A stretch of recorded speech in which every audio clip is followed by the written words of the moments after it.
Hello, Barons. It's Miss Carp again. So today we have our last case for partial fraction decomposition. It's case 4 from 11.5, and this is dealing with repeated irreducible quadratic factors. And again, this is in your denominator. So our rational function is x cubed minus 2x squared plus x minus 7 over the quantity x squared plus 4 squared. So that quantity is being squared. So this creates the repeating irreducible quadratic is inside.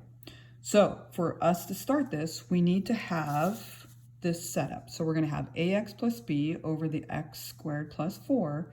Then we need the repeating situation. So we have the cx plus d over the x squared plus 4 to the quantity squared. So our goal again is to get a, b, c, and d. And when we finish with this, we need to make sure that we put those values back into these fractions.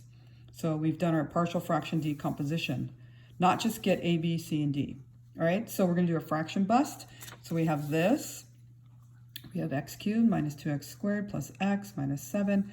And we're going to multiply by this denominator because we need a common denominator. So we've got ax plus b, x squared plus 4, and then cx plus d, because we did the fraction bust based on this common denominator.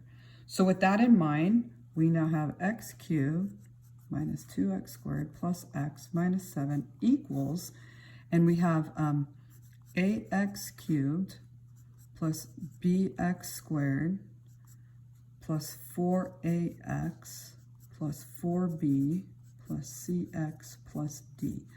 So I multiplied that out and I kept it in descending order.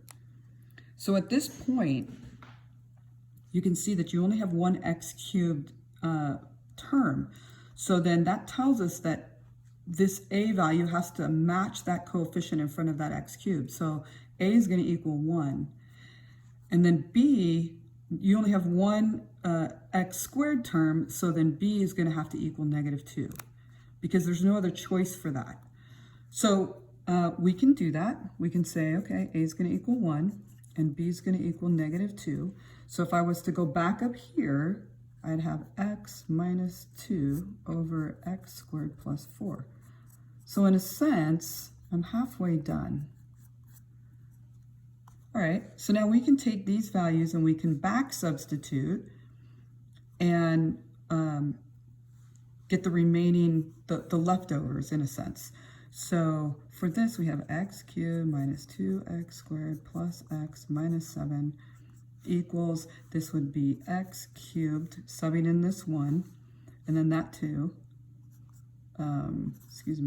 minus 2x squared plus 4 times 1x plus 4 times -2 plus cx plus d. So again, we're taking these two and we're subbing them in. So we notice that if I subtract the x cubed, this goes away. If I add the 2x squared, that goes away. So now I got to clean up the rest of this. Let's see how it looks. I got x minus 7 equals, I got 4x, and I've got minus 8 plus cx plus d. So at this point, I can subtract the 4x on both sides, and I can add the 8 on both sides. So here I get -3x plus 1 equals cx plus d. So with this in mind, this is the only term that has an x. So then I would say 3x would have to equal cx. That means c has to be -3. It has to be the coefficient. And then that means d equals 1. So we've got all of them. Let's make sure we go back to the beginning and put these values in. So I have -3x plus 1. This is your partial fraction decomposition solution. Thanks, Barons.